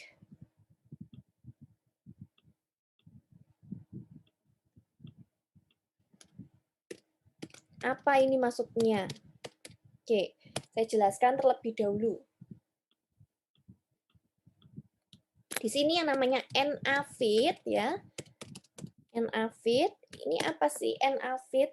Na fit itu adalah perbandingan dari yang namanya rasio dari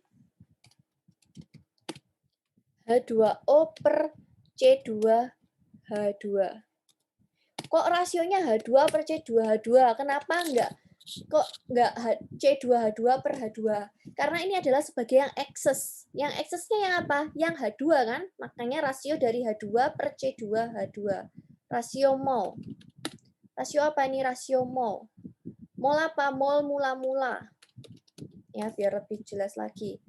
Mol mula-mula. Itu adalah mol mula-mulanya H2 50 per C2H2 20 sama dengan 2,5. Kemudian berikutnya adalah Na stoik.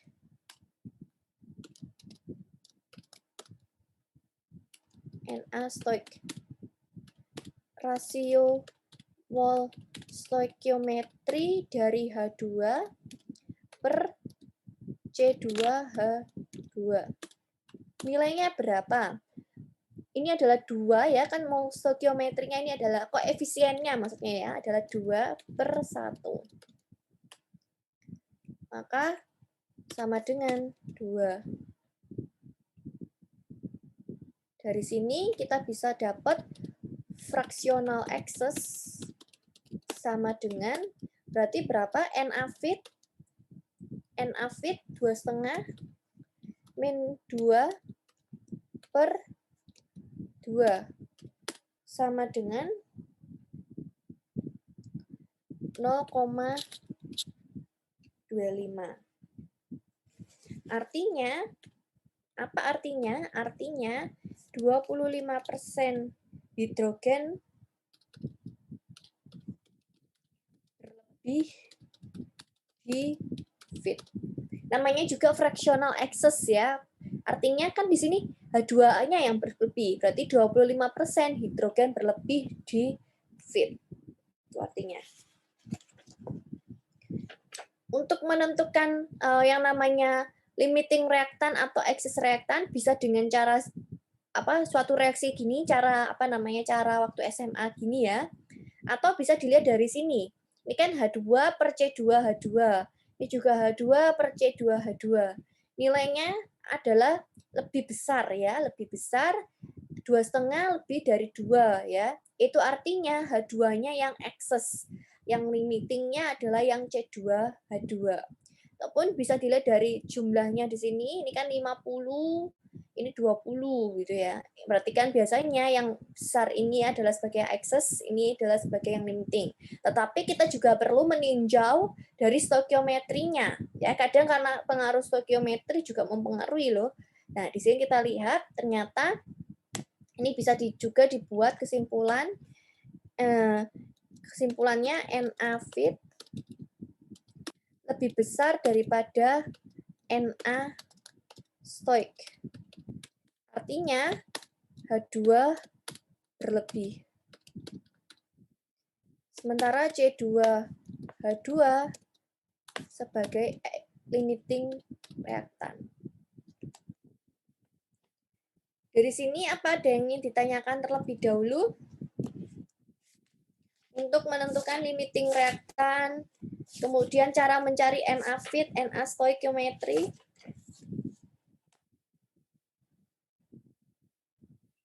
Bu, berarti fractional excess ini sisa per yang reaksi ya intinya. Ini adalah fractional excess, itu persamaannya tadi adalah ini. Na fit ya, yang ada di fit ini dikurangi dari Na stoikiometrinya ya, dari stoikiometrinya terus kemudian per Na stoikiometri. Gitu. Ini persamaannya. Apakah ini tuh adalah yang ada di sisa? Ini berbeda dengan yang ada di sisa. Kalau yang ada di sisa itu namanya adalah fractional conversion. Persamaannya apa, Bu? Persamaannya adalah yang tadi sudah ada di slide juga. Saya tuliskan ulang. Kalau yang fractional conversion ini adalah mol yang bereaksi dibagi dengan mol feed atau mol yang ada di feed, mol mula-mula.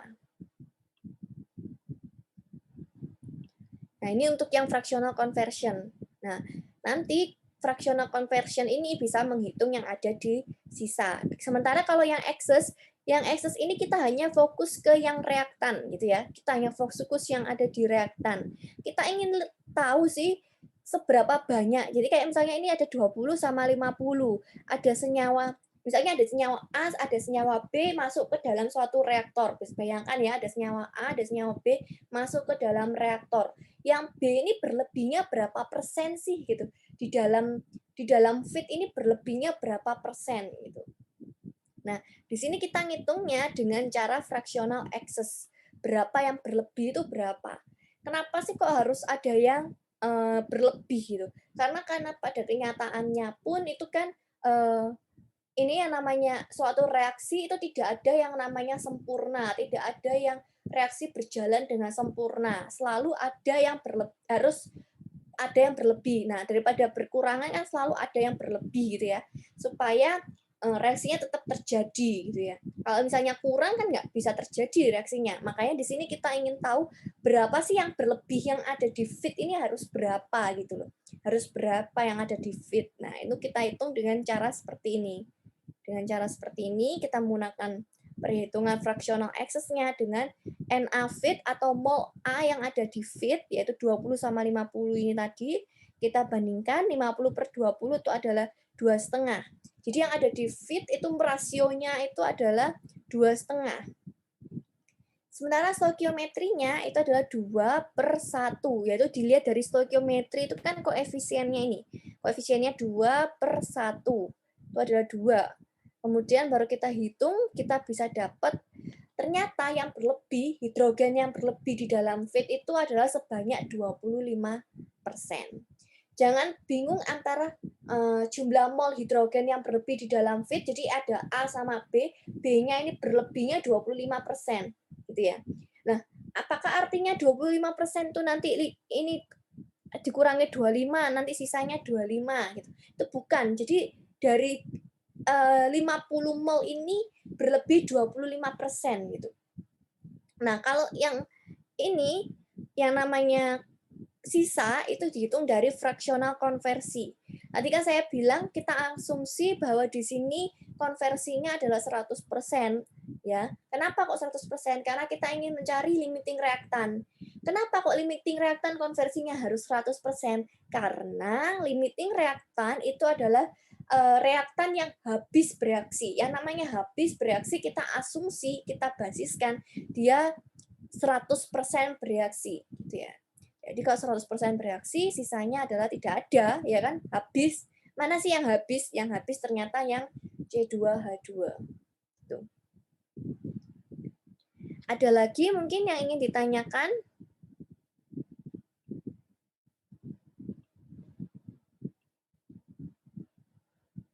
Ini ya, saya tunjukkan lagi. Ini persamaannya perlu diperjelas lagi ya.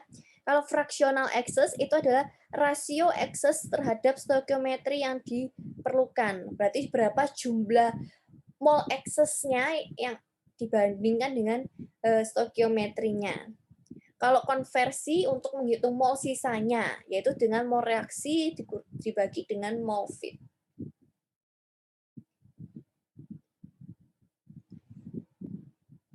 Nah ini, bila 100 mol reaktan diumpankan 90 mol bereaksi, berapa fraksional konversinya? Jadi ada 100 mol, 90 mol bereaksi. Ingat persamaan untuk konversi tadi adalah yang bereaksi per feed. Yang bereaksi adalah 90, per feed-nya 100. Jadi 0,9 kali 100% adalah 90%. Jadi nilai F-nya adalah 90%. Itu kalau fraksional konversi. Terus kemudian yang B, bila 20 mol per menit reaktan diumpankan ke reaktor, konversinya 80%, berapa mol reaktan yang bereaksi? Dan berapa reaktan sisa? Kita hitung ya.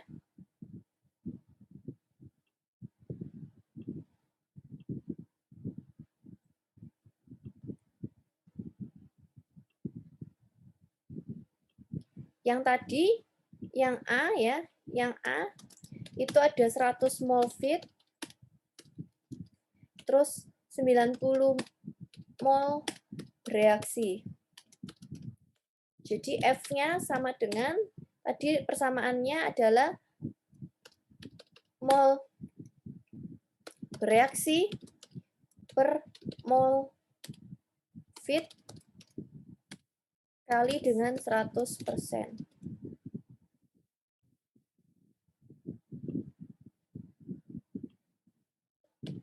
Jadi F-nya sama dengan yang bereaksi 90, feed-nya 100 kali 100% sama dengan 90%. Yang B soalnya adalah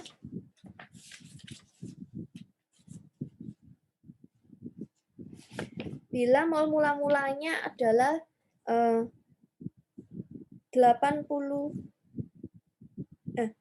20 mol per menit feed. Terus konversinya ya, F-nya atau konversinya atau fraksional konversi, banyak ya istilahnya, fraksional konversinya adalah 80%. Kita disuruh menghitung berapa mol yang bereaksi. Ya, tadi berapa mol yang bereaksi dan berapa reaktan sisanya. Caranya adalah, kan tadi mol mula-mula 20 ya, mol mula-mula 20. Berarti mol yang bereaksi itu adalah konversi, ya kan? Konversi dikalikan dengan mol feed. Nah, artinya sama dengan konversinya adalah 0,8 kali 20 sama dengan 16 mol per menit. Mol sisanya sama dengan, ingat tadi mol sisa adalah mol feed dikurangi dengan mol yang bereaksi. Atau mol feed atau mol mula-mula, bebas ya istilahnya. Mol feed-nya 20, yang bereaksi 16. Sisanya adalah 4 mol per menit.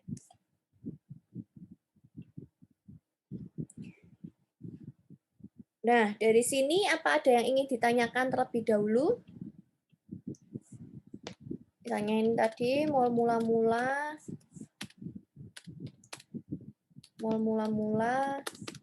20 mol per menit. Mol bereaksi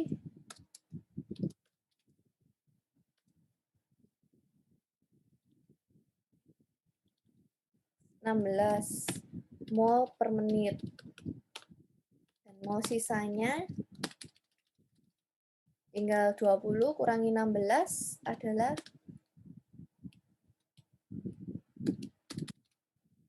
4 mol per menit. Ini ya. Ada yang ingin ditanyakan dulu dari contoh soal ini?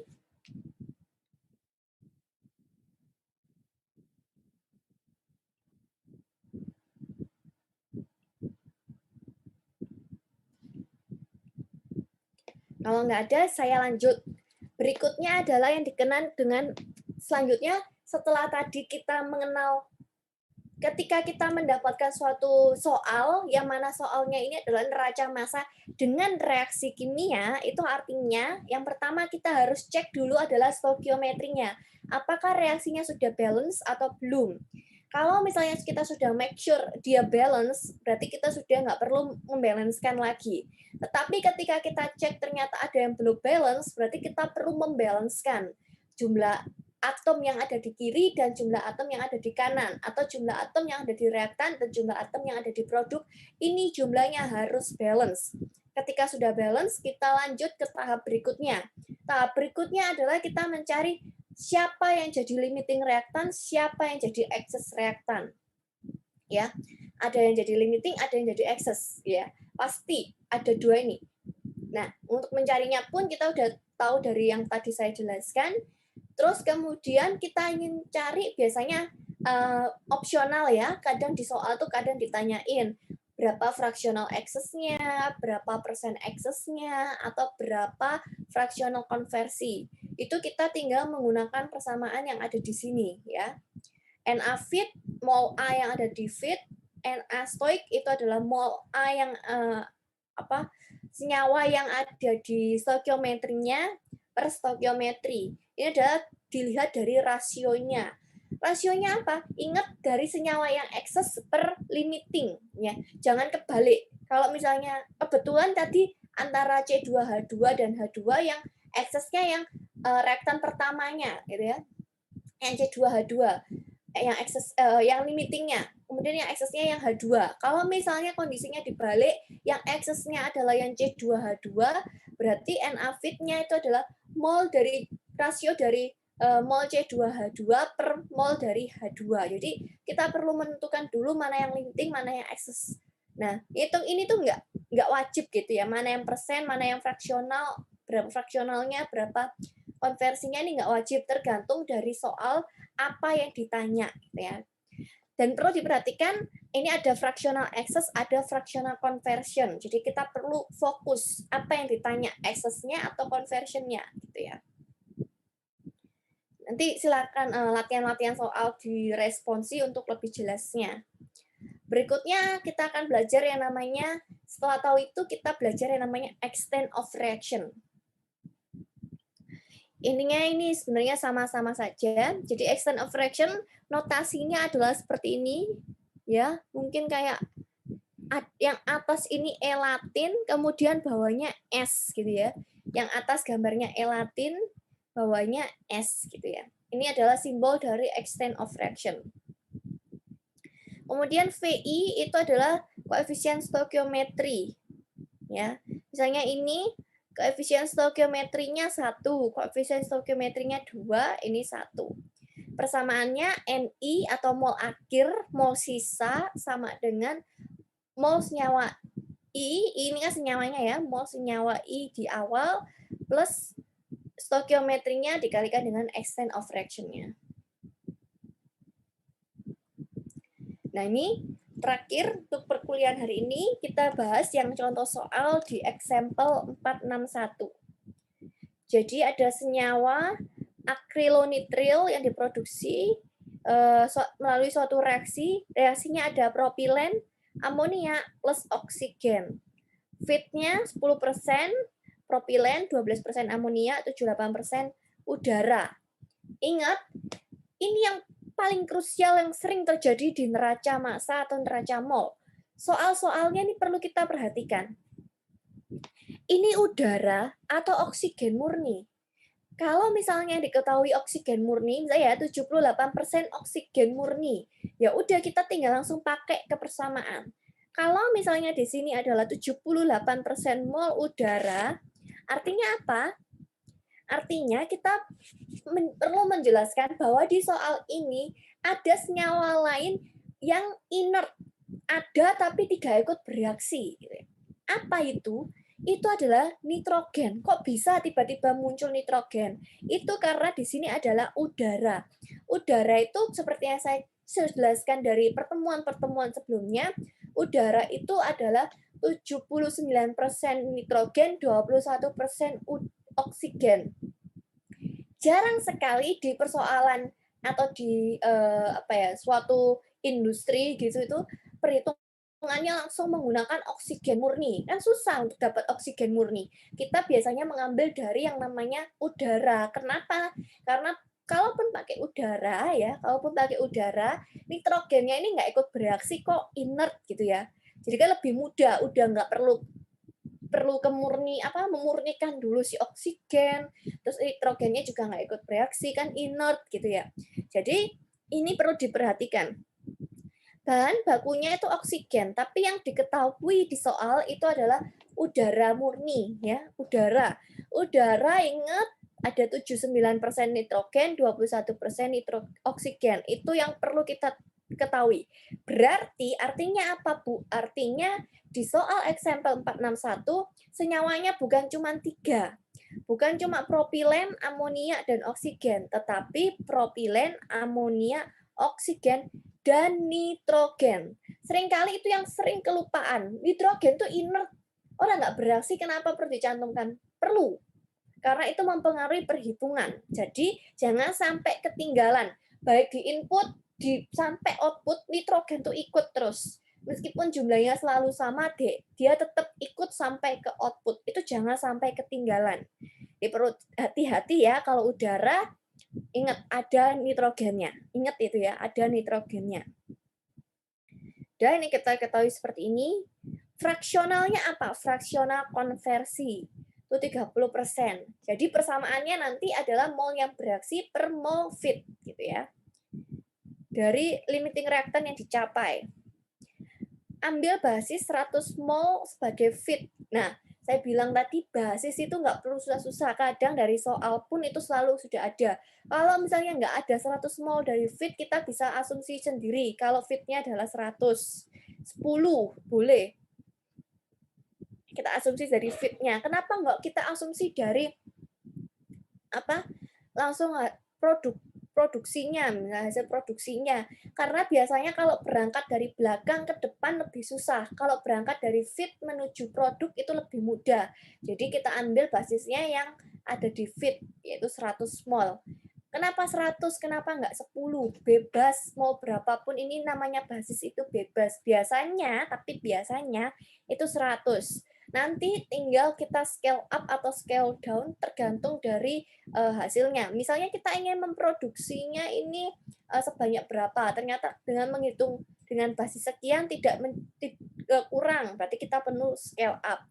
Nah, scale up sama scale down ini biasanya diperlukan kalau di industri. Kalau perhitungan neraca ini nanti bertahap. Kalau untuk saat ini biasanya sudah diketahui terlebih dahulu. Nah, nanti bagaimana? Urusan nanti ya nanti. Kita yang penting fokus dulu yang sekarang. Kalau misalnya yang namanya perhitungan seperti ini, kita ambil basisnya 100 mol itu adalah di feed. Terus kemudian kita suruh cari limiting reactant. Terus kemudian persen excess reaktannya. Kemudian jika 30% limiting reactant bereaksi, hitung mol sisanya. Ya, hitung mol sisanya. Gimana penyelesaiannya? Sebentar, saya tunjukkan penyelesaiannya.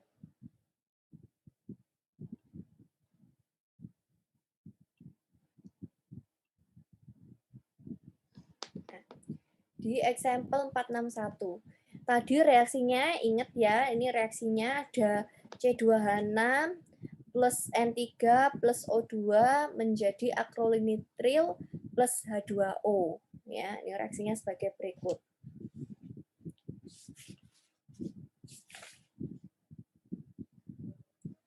Ini reaksinya pun udah ada di soal, ya, udah ada di soal. Langkah berikutnya kita cek, ingat, meskipun itu sudah ada di soal, kita tetap harus waspada dengan mengecek yang namanya stoikiometrinya. Apakah ini sudah balance atau belum?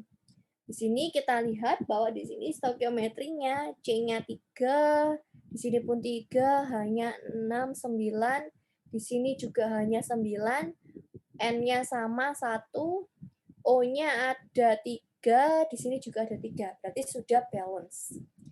Berikutnya, kita tulis yang diketahui. mol mula-mula dari C3H6, NH3 dan udara. Terus kemudian kita tulis di sini tadi fractional conversion-nya ini ya, konversinya adalah 30%. Nah, LR tercapai, basisnya 100 mol per fit, 100 mol fit. Yang ditanya siapa yang limiting reaktan, berapa persen ekses reaktannya, berapa mol sisanya. Ini masih neraca massa pada 1 unit. Jadi ada 1 unit, kita gambarkan unitnya, input dan output. Inputnya ada 100 mol basisnya ya. Kemudian data-datanya kita inputkan. Ada 10 mol ini C3H6, 12 mol NH3, 78 mol udara, yang mana 21% mol udara oksigen, 79% mol nitrogen. Outputnya ada apa saja? Kita tuliskan semua. Jadi yang output itu nggak selalu cuman produk aja. Ada yang dari reaktan yang ikut ke produk, karena kan nggak semuanya bereaksi, ya kan? Kita nggak tahu apakah semuanya habis bereaksi apa enggak. Untuk mempermudahnya kita tulis semua, yaitu yang ada di reaktan ini C3H6, NH3, O2, dan N2. Saya bilang N2 ini nggak boleh kelewatan, baik dari input sampai output. Kalaupun unitnya nggak cuma 1, unitnya ada 3, tetap ditulis setiap unit harus ada N2, karena dia nggak mungkin tiba-tiba hilang. Ya, tiba-tiba langsung muncul ke produk, nggak mungkin. Jadi setiap unit pasti ada gitu ya. Jadi nitrogen ini nggak boleh sampai ketinggalan. Terus kemudian produk sendiri ada C3H3N dan H2O. Kita hitung mol mula-mula. Ya, mol mula-mula ya tinggal 10%, tadi kan 10% mol C3H6 dikalikan dengan 100 mol. Basisnya tinggal 10, ini 12, ini tinggal berarti 78 mol udara dikalikan 21%, dan nitrogennya kalikan 79%. Oksigennya hanya sekian, nitrogennya hanya sekian. Ya. Terus kemudian untuk excess reaktan dan juga limiting reaktan. Nah, di sini kita cek ya. Nah, ini kan senyawanya ada 3 nih ya. Di reaksi ini mana reaksinya tadi? Reaksinya ini ada 3 reaktan. Mana yang bertindak sebagai limiting reaktan? C3H6, NH3 atau O2? Kita perlu cek. Cek dulu. Mol NH3 per C3H6 di fit, yaitu 12/10. Ya. Ternyata NH3 yang ekses. Terus kemudian O2 dan C3H6. Ternyata O2 yang ekses. Ya.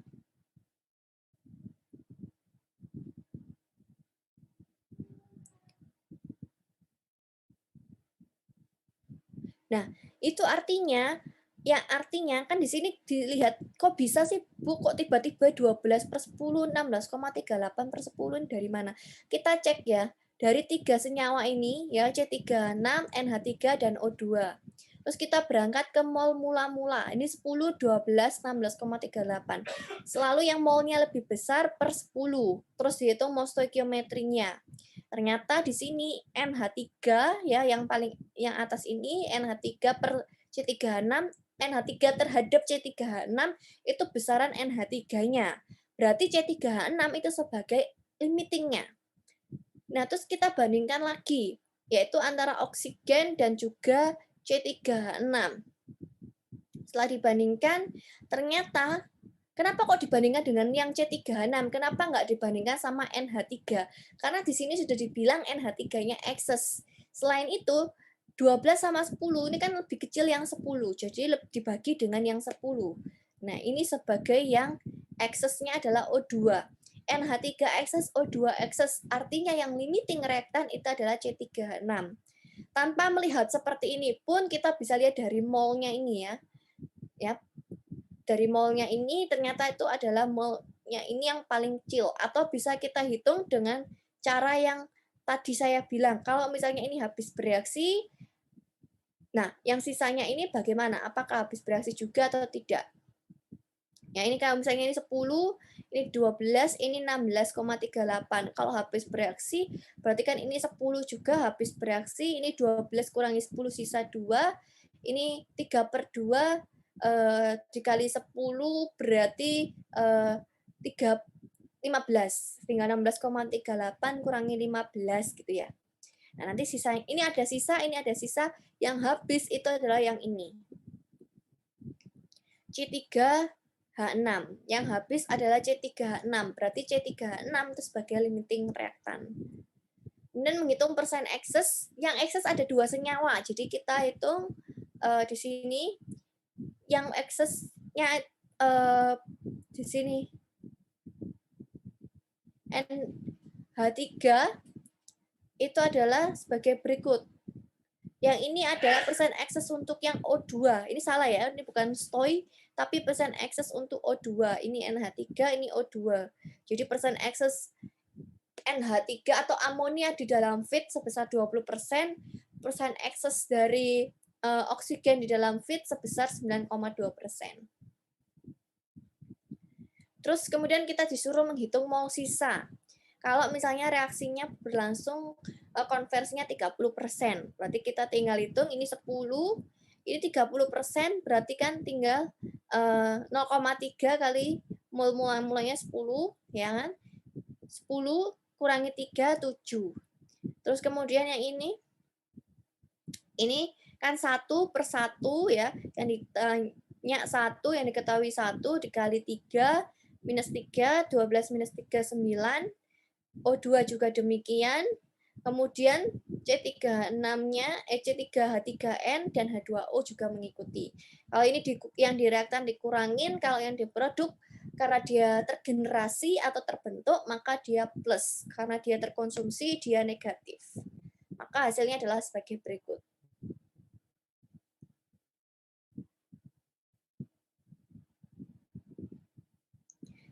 Nah, ini yang saya bilang bahwa kalau misalnya di dalam neraca dengan reaksi kimia itu selalu biasanya menggunakan neraca mol, karena yang namanya ini mula-mula bereaksi sisa dari SMA ini selalu dibilang mol mula-mula, nggak ada masa mula-mula, nggak pernah ada yang namanya masa mula-mula. Jadi ya ini yang perlu krusial juga, kalau yang diketahui dalam bentuk massa harus diubah dalam bentuk mol, ya harus dirubah dalam bentuk mol. Misalnya kita basisnya 100 kg. Lah berarti 100 kg ini kita harus ubah dulu dalam bentuk mol per komponen atau per senyawanya gitu ya. Supaya bisa dapat berapa ini nanti. Terus mol sisanya kita dapat mol sisa dari ini C3H6-nya 7, NH3 9, O2 1138, N2, si inert jangan lupa ditulis ya. Kalaupun dia nggak ada dalam reaksi, tapi dia tetap ada. Jadi in sama dengan out, ya. Tetap nilainya 6162, C3H3M-nya, dan H2O. Ini adalah mol sisanya. Dari contoh soal ini apa ada yang ingin ditanyakan?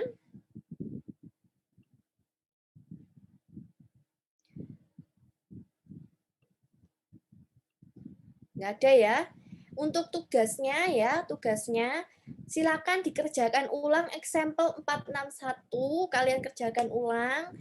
Nggak perlu dikumpulkan, tugasnya ini tugas untuk latihan soal sendiri di rumah ya. Saya harap example 461 ini dikerjakan ulang supaya terbiasa menghitung. Kan tadi ini saya jelaskan. Nah, jangan lihat textbook dulu caranya jangan lihat textbook dulu, kerjakan dulu sendiri ya. Setelah itu baru dicocokkan dengan yang ada di textbook, apakah jawabannya udah sesuai atau belum gitu ya. Karena apa? Karena apapun yang ada di textbook, contoh soal apapun, latihan soal apapun yang ada di textbook selalu berbeda-beda kasusnya. Jadi semakin banyak latihan soal, kalian akan semakin mudah menemukan polanya. Jadi kalau misalnya dapat soal yang diganti-ganti, itu tetap bisa menyelesaikannya dengan baik gitu ya. Itu tugasnya nggak perlu dikumpulkan, dikerjakan sendiri gitu ya. Terus angka-angkanya kadang di textbook itu pembulatannya pembulatan satu angka. Misalnya mulai dibiasakan kalau teknik kimia itu biasanya pembulatan desimal di belakang koma itu biasanya 3 angka. Jadi mungkin bisa dihitung dengan pembulatan desimal 3 angka gitu ya. Pasti beda gitu. Jadi bisa sambil latihan soal. Sebelum saya akhiri perkuliahannya, apa ada yang ingin ditanyakan terlebih dahulu?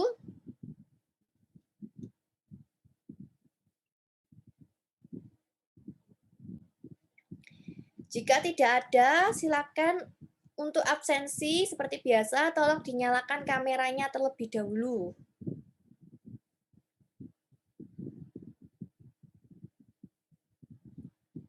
Silakan pada menyalakan kameranya.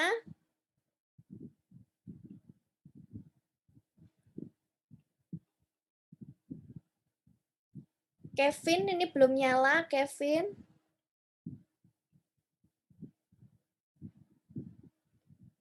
Kresna juga belum menyala. Adi Surya, Joani, Albert belum menyala. Koirun juga belum menyala.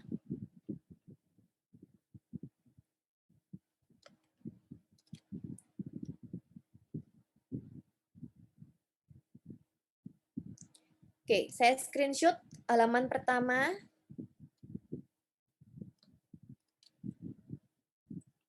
Halaman kedua.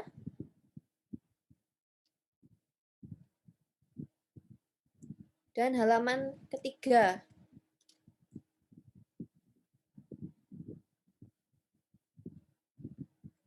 Oke. Sudah ya. Untuk pengumuman saja, nanti mungkin diumumkan juga oleh asisten bahwa kita nanti ada kuis, jadi jangan lupa kalau kuisnya diresponsi ya, bukan di perkuliahan, kuisnya diresponsi, nanti bakal diumumkan juga sama asisten, jadi jangan lupa untuk mengikuti kuisnya. Ingat ya, persentase dari nilai ujian itu ada nilai persentase kuis, tugas, dan juga ujian sendiri. Kalaupun ujian kalian nilainya sempurna 100, kalau kuis nggak ikut, juga nilainya nggak bisa dapat A nantinya, tetap jelek gitu ya. Jadi harus tetap mengikuti kuis dan tugas-tugas dari asisten, tolong diselesaikan juga. Terus untuk materi hari ini, jika memang ada yang belum jelas atau ada yang ingin ditanyakan, bisa bertanya langsung ke saya atau mungkin bisa lewat asisten terlebih dahulu juga tidak apa-apa. Saya rasa sekian. Saya harap perkuliahannya bisa kurang lebih membantu pemahaman kalian meskipun secara online. Terima kasih semua atas kehadirannya. Selamat pagi. Terima kasih, Bu. Terima kasih, Bu. Ibu. Ibu.